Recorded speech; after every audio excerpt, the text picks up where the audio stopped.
So students welcome. आज की class में हम करेंगे रिफ्रैक्टिव इंडेक्स। रिफ्रैक्टिव इंडेक्स पढ़ने से पहले एक बार रिफ्रैक्शन के बारे में थोड़ा सा देख लेते हैं, ठीक है। रिफ्रैक्शन क्या होता है कि लाइट जब एक मीडियम से दूसरे मीडियम में ट्रेवल करती है, एक मीडियम से, मीडियम समझते हैं ना, मीडियम आप लोगों को 9th क्लास में 5 पढ़ाया गया होगा। हम यहाँ पे क्या पढ़ेंगे? सॉलिड, बस 3 मीडियम पे ही बात करेंगे, सॉलिड, लिक्विड एंड गैस, ठीक है। तो लाइट एक मीडियम से दूसरे मीडियम में जब ट्रेवल करती है तो अपने पाथ से थोड़ा डेविएट हो जाती है। इसको आप बेंडिंग फिनोमिना ऑफ लाइट भी बोल सकते हो, ठीक है। रिफ्रैक्शन हमारे पास क्या है ये तो आप लोगों को पता ही होगा, ठीक है। बेंडिंग फिनोमिना, ठीक है, बेंडिंग फिनोमिना ऑफ लाइट। तो एक मीडियम से दूसरे मीडियम में ट्रेवल करते टाइम लाइट अपने पाथ से थोड़ा सा मुड़ जाती है। क्यों मुड़ जाती है उसकी बात जरा बाद में करते हैं। वैसे आपके 10th के लेवल पे इतना है नहीं तो वो हम करेंगे भी। मान लो दिस इज इंटरफेस। इंटरफेस का क्या मतलब है? जहां पे दो मीडियम सेपरेट हो रही हो। मान लो ये हमारा एयर मीडियम है और हमारे पास लाइट ट्रेवल करके कहाँ पे एंटर कर रही है? ठीक है, लाइट कहाँ से कहाँ ट्रेवल कर रही है? Air to water. पानी बना लो, पानी पानी पानी, ठीक है, ठीक है, ओके। तो मान लो कि लाइट ओब्लिकली आके टकराई, ठीक है। परपेंडिकुलर जो टकराएगी वो कहीं नहीं मुड़ेगी, जो परपेंडिकुलर जो लाइट रे आके टकराएगी वो बेटा बिल्कुल सीधी आर पार निकल जाएगी, ठीक है। तो वहां पे रिफ्रैक्शन फिनोमिना का बात नहीं करेंगे हम वहां, ठीक है। तो मान लीजिए लाइट आके टकराई हमारे पास ओब्लिकली, तिरछी आके टकराई किसी सरफेस पे, और दिस इज इंटरफेस। ये जो लाइन आप देख रहे हैं ना, इंटरफेस होता है।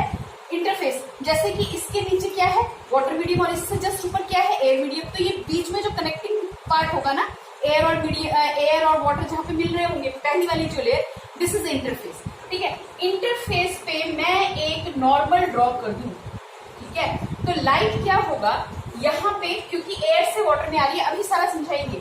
वाटर में जब आएगी तो ये नॉर्मल की तरफ थोड़ा सा बेंड हो जाएगी, ठीक है। और इसी फिनोमिना को हम क्या बोलते हैं? इसी फिनोमिना को हम रिफ्रैक्शन बोलते हैं। पर ऐसा हुआ क्यों बेटा? क्यों हुआ? ये जो है, ये आप एक चीज मैं बता देती हूँ, लेकिन 12th में जब आप वेव ऑप्टिक्स पढ़ेंगे, अभी बेसिकली 10th में जो हम पढ़ रहे हैं वो रे ऑप्टिक्स है। 12th में जब हम वेव ऑप्टिक्स पढ़ेंगे तो उसमें इसका एक्सप्लेनेशन है। पर आप समझ लीजिए, एक छोटी सी बात बता देते हैं कि लाइट एक मीडियम से दूसरे मीडियम में ट्रेवल करते टाइम लैम्डा यानी वेवलेंथ चेंज होता है। वेवलेंथ पे फर्क पड़ता है, समझ रहे हो? वेवलेंथ पे फर्क पड़ेगा तो इस वजह से वो क्या होगा, उसके ये बेंडिंग फिनोमिना अराइज होता है।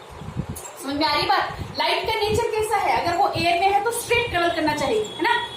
हमने ऐसा एक्सपेरिमेंट किया हुआ है ना, कार्डबोर्ड लगा लो और पीछे वहां पे कोई लाइट का सोर्स लगा लो, सब सारे कार्डबोर्ड में क्या लगा दो? होल। तो लाइट क्या करती है? सीधा ट्रेवल करती है। एक भी कार्डबोर्ड को अगर तुमने थोड़ा सा भी घुमा दिया तो लाइट क्या नहीं कर पाएगी? इस स्क्रीन पे नहीं आ पाएगी, ठीक है ना। हमने पढ़ा है। तो लाइट जो है वो स्ट्रेट पाथ पे मूव करती है। लेकिन क्या हुआ, जब एक मीडियम से दूसरे मीडियम में एंटर हुआ तो क्या हुआ? वेवलेंथ पे थोड़ा सा फर्क पड़ जाता है। अब सुनो सुनो सुनो, क्या है? लाइट जो है, लाइट एनर्जी पार्टिकल्स है, फोटोन, ठीक है, फोटोन एनर्जी पार्टिकल्स है। ये तो पता है लाइट कैसा कैरेक्टर होता है? डुअल नेचर को शो करता है। लाइट कैसा नेचर शो करता है? डुअल कैरेक्टर, दोहरा चरित्र दिखाता है। डुअल कैरेक्टर का मतलब लाइट कैसे, फोटोन यानी ये हमारे पास पार्टिकल नेचर को भी दिखाता है। और ये फोटोन जब ट्रेवल करते हैं, ठीक है, जब ये फोटोन ट्रेवल करते हैं क्या बनाते हैं? वेव बनाते हैं। फोटोन जब ट्रेवल करते हैं तो क्या बनाते हैं? वेव बनाते हैं। तो लाइट जो है वो हमारे पास कैसा, पार्टिकल नेचर और वेव नेचर दोनों को दिखाता है, ठीक है। अब वेव है तो वहां पे हम लोगों ने 9th क्लास में वेवलेंथ वगैरह पढ़ा है, वेवलेंथ एम्पलीट्यूड वगैरह पढ़ा हुआ है आप लोगों ने, है ना। तो क्या होगा, लाइट एक मीडियम से दूसरे मीडियम में जाते टाइम वेवलेंथ पे फर्क पड़ता है। ये एक कॉज है इसके मुड़ जाने का, और इसको डिटेल में आगे पढ़ेंगे, फिलहाल समझो। और एक टर्म और आता है बेटा, एनर्जी कंटेंट, जो आपको अभी नहीं पढ़ना, बस आपको समझाने के लिए थोड़ा सा बता रहे हैं। एनर्जी कंटेंट, हर मटेरियल का एनर्जी कंटेंट डिफरेंट होता है। हर सब्सटेंस का, हर एक मीडियम का जो एनर्जी कंटेंट है ना बेटा, वो डिफरेंट होता है, ठीक है। तो इस कारण ये क्या होता है, अभी पूरा नहीं समझोगे, सिर्फ ये समझो, एक मीडियम से दूसरे मीडियम में लाइट जब एंटर करती है तो अपने पाथ से थोड़ा मुड़ जाती है, या तो नॉर्मल की तरफ मुड़ जाएगी या नॉर्मल से आगे मुड़ जाएगी, ठीक है। तो यहाँ पर एक टर्म आता है, क्या इज इंसिडेंट लाइट रे, this is what incident light रे, है ना। और ये क्या है, पहले जो हमने किया था वो रिफ्लेक्शन किया था, तो वहां पे रिफ्लेक्टेड लाइट रे था, यहाँ पे रिफ्रैक्शन पढ़ रहे हैं तो क्या होगा, ये रिफ्रैक्टेड लाइट रे। बोलो समझ में आ रहा है, रिफ्रैक्टेड लाइट, ठीक है। नॉर्मल के साथ जो इंसिडेंट लाइट रे ने एंगल बनाया that is angle of incidence I, और नॉर्मल के साथ जो रिफ्रैक्टेड लाइट रे ने एंगल बनाया that is angle of refraction R, ठीक है। तो बेटा पहला रूल तो रिफ्लेक्शन और रिफ्रैक्शन का सेम है कि incident light ray, normal and reflected and reflected, अगर रिफ्लेक्शन पढ़ रहे हैं तो रिफ्लेक्टेड, रिफ्रैक्शन पढ़ रहे हैं तो रिफ्रैक्टेड लाइट रे हमारी एक ही प्लेन पे होना चाहिए।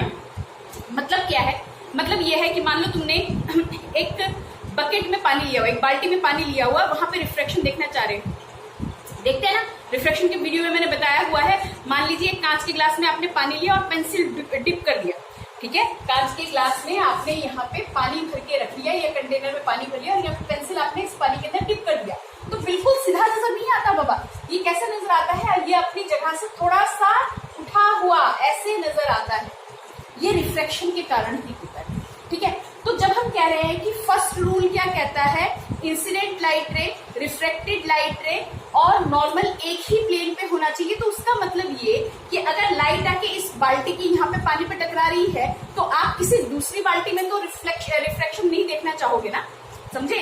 तो यानी जहां पे इंसिडेंट लाइट रे आके टकरा रही है वहीं पे आपका रिफ्लेक्टेड लाइट रे, यानी कि प्लेन क्या होना चाहिए, सेम प्लेन पे होना चाहिए। क्या क्या, incident light ray, reflected light ray, normal should lie on the same plane. बात समझ में आ रही है, ठीक है। दूसरा रूल क्या कहता है, sine of angle of incidence I to the sine of angle of refraction R must be constant, यानी किसी मीडियम के लिए, किसी मीडियम के जोड़े के लिए, ये मीडियम दोनों को मिला दो, क्या हो जाएगा, प्लूरल फॉर्म मीडिया, ठीक है। अब इस पेयर के लिए जो ये कांस्टेंट होगा वो फिक्स होगा, यानी एयर से लेके वाटर में अगर लाइट ट्रेवल कर रही है ना, तो ये जो कांस्टेंट रेशियो होगा ये फिक्स होगा, ध्यान रखिएगा, ठीक है। बताएंगे, आगे बताएंगे।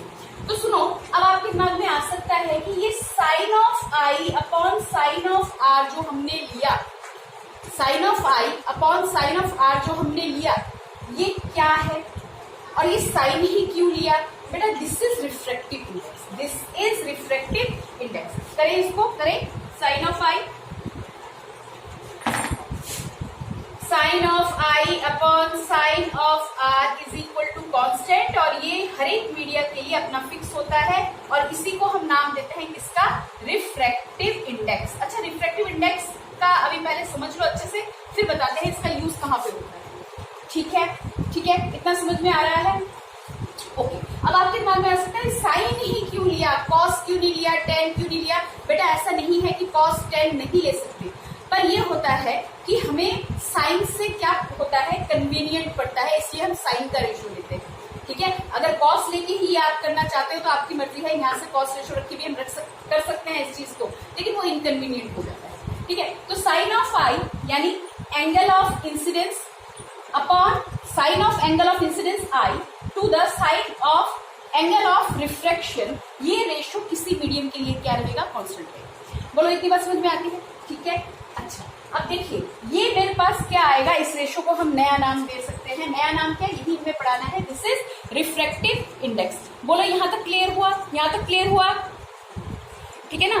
तो देखिए दिस इज रिफ्रैक्टिव इंडेक्स, और रिफ्रैक्टिव इंडेक्स को दिखाने का तरीका क्या है, रिफ्रैक्टिव इंडेक्स को दिखाने का तरीका है बच्चे, देखो बहुत सी बुक में इसको म्यू लिया हुआ है और बहुत सी बुक में इसको क्या लिखा हुआ है, एन, दोनों नाम से ही, दोनों ही सिंबल से ये पहचाना जाता है, ठीक है। अच्छा, एक चीज और नोट करना बेटा, अगर मैं, वैसे तो मैं आगे भी बताऊंगी, लेकिन अगर मैं यहाँ पे ऊपर साइन आई लेती हूँ, साइन आर लेती हूँ, तो साइन एंगल है, ये भी मेरे पास क्या है, एंगल, एंगल से एंगल कट जाएगा, तो जो रिफ्रैक्टिव इंडेक्स होता है वो एक प्योर नंबर होता है। रिफ्रैक्टिव इंडेक्स क्या होता है, एक पॉइंट नोट कर लो, रिफ्रैक्टिव इंडेक्स जो है वो हमारे पास एक नंबर होता है, is a number, so have no units, number है, हैव नो यूनिट्स, कोई यूनिट नहीं है इसका, ठीक है, ठीक है, ये फिक्स रहता है। दूसरी बात और समझते जाओ, 1 मार्क क्वेश्चन भी अच्छा है, कि ये जो हमारे पास कांस्टेंट है ना, यानी ये जो रिफ्रैक्टिव इंडेक्स है वो हमारा एंगल ऑफ इंसिडेंस पे डिपेंड नहीं करता, याद रहेगा। ठीक है, रिफ्रैक्टिव इंडेक्स जो है वो हमारा एंगल ऑफ इंसिडेंस पे independent of what, of angle of incidence. ठीक है, यानी एंगल ऑफ इंसिडेंस चाहे कितना ही बनो, ठीक है, चाहे कितने पे ही आके टकराओ सरफेस पे, क्या नहीं होगा, हमारे पास ये जो मैंने बोला ना, हर एक पेयर के लिए, हर एक मीडिया की पेयर के लिए क्या है, कांस्टेंट। ठीक है, मीडिया पेयर के लिए क्या है, कांस्टेंट है। यानी अगर मैं वाटर का रिफ्रैक्टिव इंडेक्स निकालती हूं तो वाटर का रिफ्रैक्टिव इंडेक्स एयर के मुकाबले 1.5 होगा। अभी और अच्छे से समझाते हैं, देखो मिटाइए इसको, चलिए मिटा दिया इसको। अच्छा, refractive index in terms of velocity क्या निकालेंगे, refractive index in terms of velocity. शुरू। अब मान लीजिए अभी अच्छे से और बताते हैं। मान लीजिए कि ये मेरे पास इंटरफेस हो गया, यहाँ पे एयर मीडियम है, यानी पहला मीडियम है, और यहाँ पे मेरे पास दूसरा मीडियम क्या है, मैंने वाटर कंसीडर कर लिया, ये मेरे पास सेकेंड मीडियम। ठीक है, लाइट रे आके यहाँ पे टकराई, ठीक है, लाइट रे आके यहाँ पे टकराई और इसमें क्या हो गई, ये नॉर्मल की तरफ बेंड हो गई। ठीक है, तो देखो वेलोसिटी, यानी कि इसकी वेलोसिटी पे क्या हुआ, फर्क पड़ा, वेलोसिटी पे क्या हुआ, फर्क पड़ा। अब देखिए, अगर वेलोसिटी के टर्म में हम रिफ्रैक्टिव इंडेक्स को डिफाइन करने की कोशिश करेंगे तो बेटा रिफ्रैक्टिव इंडेक्स लिखने का तरीका क्या, हमें रिफ्रैक्टिव इंडेक्स किसका निकालना है, दूसरे का, किसके मुकाबले, एयर के मुकाबले। क्यों, क्योंकि लाइट एयर से कहां पे ट्रेवल कर रही है, वाटर में। ठीक है, तो refractive index of second with respect to 1, या तो ऐसे लिख लो, इसको लिखने का एक तरीका और है, बहुत से लोग ऐसे भी लिखते हैं, refractive index of second with respect to 1। ठीक है, तो राइट साइड पे ये जो है ना, यानी इसका दूसरे का निकाल रहे हैं, किसके मुकाबले, पहले के मुकाबले। समझ में आ रही है बात। ठीक है, तो इसको हम क्या लिख सकते हैं, इसको हम लिख क्या सकते हैं, velocity of light in first medium to the velocity of light in second medium. ठीक है, इस रेशो को अगर लिखना हुआ तो हम लिख सकते हैं μ1 by μ2 is equal to, μ2 by μ1 is equal to v1 by v2। अभी इसको मैं प्रूफ कर दूंगी, ये देखो रेसिप्रोकल रिलेशन दिख रहा है, म्यू और इसमें कहां से आया अभी बता देती हूँ। पर आप एक चीज याद रखिए बेटा, एक चीज याद रखिए कि अगर एयर से वाटर, यानी कि अगर लाइट रे एयर से किसी भी मीडियम में एंटर कर रहा हो, तो वहां पे रिफ्रैक्टिव इंडेक्स को हम बोलते हैं एब्सोल्यूट रिफ्रैक्टिव इंडेक्स। अब सुनो, एक चीज सुनते जाओ, एयर और वाटर है तो मैंने 1 और 2 लिखा है ना, आप इसकी जगह ऐसे भी लिख सकते हो, क्या लिख सकते हो, यहाँ पे लिखोगे सेकंड मीडियम के लिए वाटर का W और इसका एयर, ग्लास भी लिया मैंने, यहाँ पे क्या लिया है, ठीक है, अगर ऐसे लिख रहे हो तो यहाँ पे लिखा जाएगा वाटर और यहाँ पे क्या लिखा जाएगा, एयर।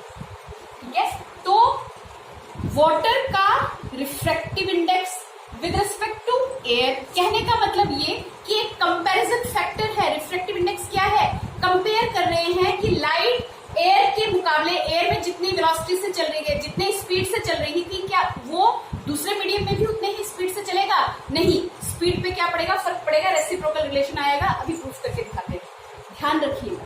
ठीक है, तो अब मैं क्या बता रही थी आपको कि अगर लाइट रे एयर से किसी भी मीडियम में एंटर करे, ठीक है, एयर से किसी भी, चाहे एयर से वाटर में, एयर से ग्लास में, ठीक है, एयर से किसी भी लिक्विड में, ठीक है, तो हमारे पास ऐसे रिफ्रैक्टिव इंडेक्स को हम क्या बोलेंगे, absolute refractive index of water with respect to air. क्या बोलेंगे, एब्सोल्यूट टर्म वहां पे आएगा जहां पे आप एयर के कंपैरिजन में देख रहे हो, absolute refractive index of water with respect to air कहने का क्या मतलब ये कि रिफ्रैक्टिव इंडेक्स हमें ये बताएगा कि लाइट किसी दूसरे मीडियम में जाने के बाद कितना बेंड होगी, कितना डेविएट होगी। बात समझ में आ रही है? रिफ्रैक्टिव इंडेक्स क्या बताता है?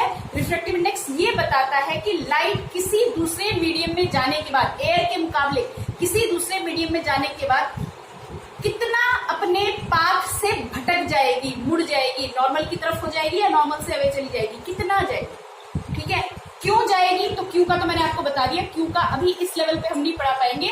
आपसे अगर किसी ने पूछ लिया तो आप ये कहना कि लाइट एक से दूसरे मीडियम में ट्रेवल करते टाइम उसकी वेवलेंथ पे फर्क पड़ता है, जो कि हम वेव थ्योरी से ही बता सकते हैं। ठीक है, ठीक है। तो अभी आपके कोर्स में वो है नहीं। तो बोलो इतना समझ में आया? इतना समझ में आया? तो अगर मुझे यहाँ पे म्यू का रेशो लिखना है तो मैं यहाँ पे सेकंड मीडियम जो है इसमें मैं क्या लिखूंगी? वाटर। फर्स्ट में क्या है मेरे पास? एयर। तो velocity of light in the first medium to the velocity of light in the second medium. अब सुनो, मैं इसको और अच्छे तरीके से करवाती हूँ। यहाँ पे फिलहाल तुम इसको 2 और 1 की फॉर्म में ही रखो, मैंने समझा दिया। ठीक है, अब देखो सुनो, लाइट हमारे पास एयर से कहां पे ट्रेवल कर रही है? वाटर में। ठीक है ना? तो देखिए, अगर सिर्फ मुझे एयर का ही निकालना होता रिफ्रैक्टिव इंडेक्स, यानी मैं म्यू1 की बात कर रही हूँ, म्यू1 रिफ्रैक्टिव इंडेक्स ऑफ एयर निकालना होता, तो एक्चुअली ये हमारे पास रेशियो होता velocity of light in the first medium to the velocity of light in the second medium, यानी कि C/V मैं लिख लूं। लेकिन क्योंकि एयर का ही हम निकाल रहे हैं तो V की जगह पे कितना आ जाएगा बच्चे? C। तो ये आ गया C/C। बस समझ में आ रही है? कितना हो गया? रिफ्रैक्टिव इंडेक्स कितना हो गया? 1। यानी एयर का रिफ्रैक्टिव इंडेक्स क्या है? 1। और ये सबसे कम है, क्योंकि एयर में ही लाइट की स्पीड सबसे ज्यादा होती है। कितनी होती है? 3 × 10⁸ मीटर पर सेकेंड अप्रोक्सीमेटली इतनी होती है ना। ठीक है, तो वेलोसिटी ऑफ लाइट एयर में ही सबसे ज्यादा होती है। रिफ्रैक्टिव इंडेक्स कितना? एयर का 1। इसके बाद जितने भी रिफ्रैक्टिव इंडेक्स आप निकालोगे वो सब आपके पास म्यू की वैल्यू जो होगी, रिफ्रैक्टिव इंडेक्स एयर की ही सबसे कम होती है और बाकी म्यू जो है वो सबका ज्यादा। समझ में आया? यहां तक समझ में आया?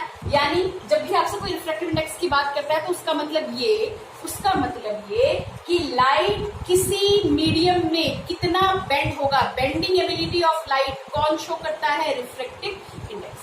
ठीक है, बेंडिंग एबिलिटी ऑफ लाइट कौन शो करवा सकता है? Refractive index. बोलो इतनी बात क्लियर होती है? इतनी बात क्लियर होती है? ठीक है ना? यहां तक आप नोट कीजिए यहां तक। अब देखो थोड़ा सा डिटेल और कर लेते हैं। मान लो लाइट हमारे पास एक मीडियम से दूसरे मीडियम में ट्रेवल कर रही है और मैं एक जनरल इक्वेशन निकालना चाहती हूँ। मान लो v1 वेलोसिटी से v1 से ट्रेवल कर रहा है इसमें और इसमें v2। ठीक है, तो बेटा अगर मुझे फर्स्ट मीडियम में रिफ्रैक्टिव इंडेक्स निकालना है, μ1 = C/V। ठीक है, तो C/V1 इसका हो गया। बोलो समझ में आया? अब इस वाले का निकालो, अलग अलग करके निकाल रहे हैं। μ2 = कितना? C के कंपैरिजन में C/V2। ओके, ठीक है। एक काम करो, सेकेंड इक्वेशन को फर्स्ट से डिवाइड करवा। ठीक है, तुम्हारी मर्जी है कैसे डिवाइड करो, रिलेशन सेम ही आएगा। μ2/μ1 इसको मैं डिवाइड करवा रही हूँ पहले वाले से, तो कितना आएगा बेटा?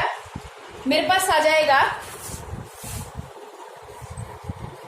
देखो सेकंड को फर्स्ट से हमने क्या करवा दिया? डिवाइड करवा दिया। तो μ2/μ1 C/V2 है ना, मल्टीप्लाइड बाय क्या चला जाएगा? V1/C, रेसिप्रोकल हो जाएगा। देखो C से C कट गया, कितना आया? V1/V2। बोलो आया रिलेशन? समझ में आया? यानी एक बहुत इंपॉर्टेंट चीज निकल के आ रही है यहाँ पे, ध्यान दो। 1 मार्क क्वेश्चन के लिए बहुत अच्छा है। अगर देखो म्यू और वी में कैसा रिलेशन जा रहा है, वो तो खैर यहाँ से भी हम बता सकते हैं। म्यू और वी में कैसा रिलेशन है? रेसिप्रोकल। अगर वेलोसिटी ज्यादा है तो कहने का मतलब रिफ्रैक्टिव इंडेक्स उस मीडियम का क्या होगा? कम। ठीक है, अगर वी ज्यादा है तो म्यू क्या होगा? कम। ठीक है, और म्यू कम होने का मतलब क्या है? म्यू कम होने का मतलब ये है कि हमारे पास रेयर मीडियम में लाइट ट्रेवल कर रहा है। अगर रिफ्रैक्टिव इंडेक्स की वैल्यू कम भी है तो हमारे पास मीडियम कैसा है? रेयर। समझ में आया? अब जरा उल्टी बात करते हैं, अगर v मेरे पास कम है, स्पीड कम पड़ जाए, ठीक है, यानी कि लाइट की स्पीड क्या पड़ जाए, कम पड़ जाए, तो उस केस में हमारे पास म्यू यानी कि ये कम पड़ गया, तो ये क्या हो गया, ज्यादा हो गया। उल्टा रिलेशन चल रहा है ना, सी तो कांस्टेंट है, सी क्या है, कांस्टेंट है ना, तो म्यू किस बात पे डिपेंड करेगा, v पे डिपेंड करेगा, ठीक है। तो अब देखो v अगर मेरे पास कम है तो म्यू क्या है मेरे पास, ज्यादा, बोलो है कि नहीं, ठीक है। और v अगर ज्यादा, रिफ्रैक्टिव इंडेक्स अगर ज्यादा है तो यानी वो मेरे पास कैसा मीडियम है, डेंसर, और ढंग से इसको हम बोले तो this is optically denser medium and this is optically rare medium, ठीक है। बोलो समझ में आ रही है बात? अच्छा, एक चीज और छूट गया बीच में, आप ध्यान दीजिए, मैंने आपको एब्सोल्यूट रिफ्रैक्टिव इंडेक्स बताया कि लाइट अगर एयर से किसी दूसरे मीडियम में ट्रेवल कर रही है तो वो हमें देगा एब्सोल्यूट रिफ्रैक्टिव इंडेक्स दूसरे मीडियम का पहले के मुकाबले। लेकिन अगर हमारे पास, मान लो अगर हमारे पास लाइट रे ट्रेवल कर रही हो, लाइट रे कहां से कहां ट्रेवल कर रही हो, ग्लास से वाटर में, यानी पहला मीडियम मेरा क्या नहीं है, एयर नहीं है, ठीक है, ग्लास से वाटर में लाइट रे हमारे पास क्या कर रही है, एंटर, ठीक है जी, ठीक है। तो ग्लास से वाटर में एंटर कर रही है और मेरे पास ये चलेगी ऐसे, ठीक है, ग्लास भी है, सॉलिड है, वाटर क्या है, लिक्विड है, ठीक है। एटम का अरेंजमेंट दोनों में अलग अलग है ना, इसमें बहुत पास पास है और इसमें क्या है, दूर दूर है ना जी। तो देखो अगर हमारे पास, देखो अब क्या करेंगे, फिर से सेकंड मीडियम का निकालेंगे, तो यानी कि रिफ्रैक्टिव इंडेक्स ऑफ वाटर निकालना है हमें, किसके मुकाबले, गैस के मुकाबले, कंपैरिजन करवाना है ना जी। तो यहाँ पे क्या लिखा जाएगा, यहाँ पे क्या लिखा जाएगा, इसको मैं कैसे लिख सकती हूँ, mu of water with respect to, ठीक है। तो यहाँ पे वेलोसिटी किसमें आ जाएगा, बात समझ में आ रही है? अब इस केस को तुम पढ़ोगे कैसे, इसको तुम पढ़ोगे बेटा relative refractive index of water with respect to glass.